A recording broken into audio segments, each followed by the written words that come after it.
Daughters of the Glen series is a paranormal, time travel, excuse to write historicals, sort of. It's set in our world, just the way things are right now, with a tiny twist in that there are fairies walking among us. And of course, they're responsible for the time travel.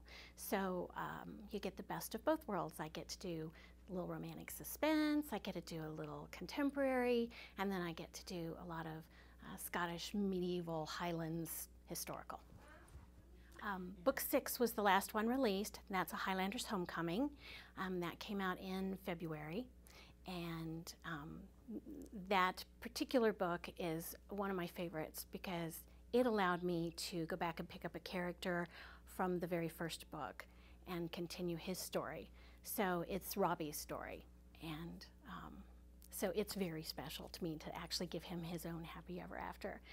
From here we go to books 7 and 8, which will come out in March and April of 2011. The series started with kind of a little trilogy within the series, which was book 5, A Highlander's Destiny, which kind of set up Robbie's story.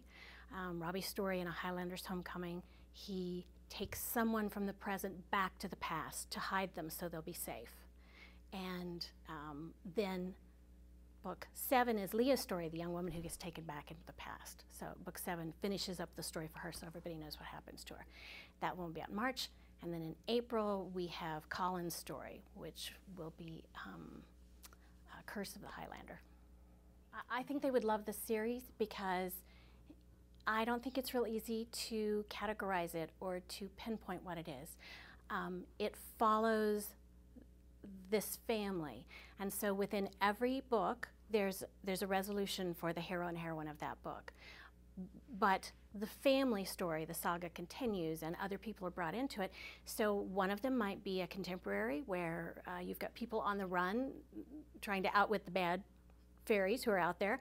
And then the next one might be total historical, where you take someone from the modern day and drop her back in 1272 and let her fend for herself. So I just think what I love about writing it and what I think people enjoy about reading it is that there's just something new happening all the time.